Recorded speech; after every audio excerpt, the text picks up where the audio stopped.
Assalomu alaykum, aziz ko'rarmanlar. Hozir men sizlarga Uyg'ur milliy taomlaridan bo'lgan go'shtnonning tayyorlash usuli va asos materiallarini tunishtirib o'tmoqchiman.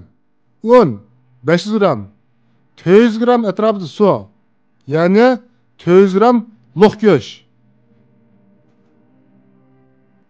tuxum bir dona, bir bosh piyoz, tuz, oqmuch, qarmoch, zira, sumay qatorliq materiallardan tayyorlab chiqamiz. Biz oldi bilan bu xamirni tayyorlab olaylik. Xamirimiz tayyor bo'ldi. Endi qiyma qilishni boshlaymiz. Go'shtni ushoq to'g'rab olib, orqadan piyozni ushoq chanab, go'shtning ustiga selib olamiz.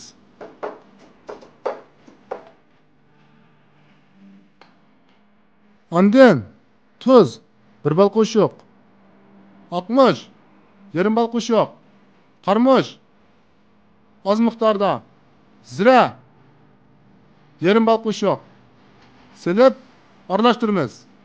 Bu qiymaga tuxumning ipini ishlatamiz. Qiymaga tuxum chiqish maqsad go'shtlarni o'rgan vaqtda qiyma bir tarafga yig'ilishining oldini olish uchun. Shuning uchun tuxum qo'shamiz. Endi biz bu go'shtlarning xamirini uzib olaylik. Xamirni 2 zo'l uzamiz. Xamirning ostki qismi biroz meg'izda cho'ngroq bo'ladi. Biz oldindan bu zo'lni tovlaymiz. Tovlagandan keyin uncha chip turib ochamiz.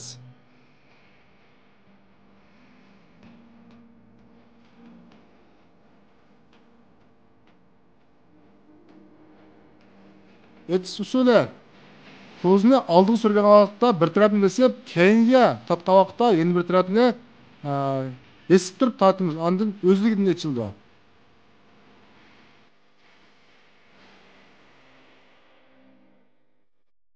Endi bu qiymini jildga selib olaylik.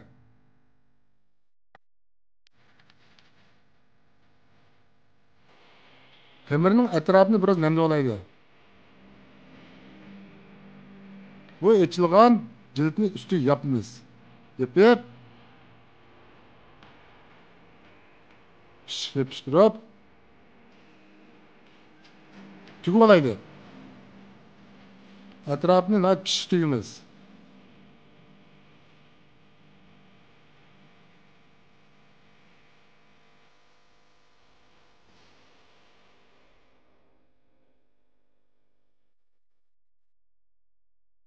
Go'shtlarni tugib tayyor qildik. Biz endi o'choq o't yoqib, qozon qizg'andan keyin may qo'yamiz. Qozonga go'shtdan chilashqidek may qo'yamiz. Siz mayning qiziq nisbatiga diqqat qiling. Mayni 6 daraja atrofida qiziting. Baqiz ketsa go'shtdan kuyib ketadi. Ham xom qoladi. May bo'sh qizib qolsa go'shtdan qozonning ostiga tutib oladi. Go'shtni soldik.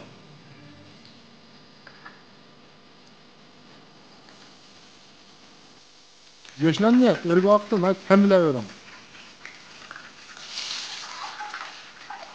Go'shtlar pishib qoldi. Endi meni hokiz saqitib suzib olaydi. Go'shtlarni parchalab taqsim qilib olaydi.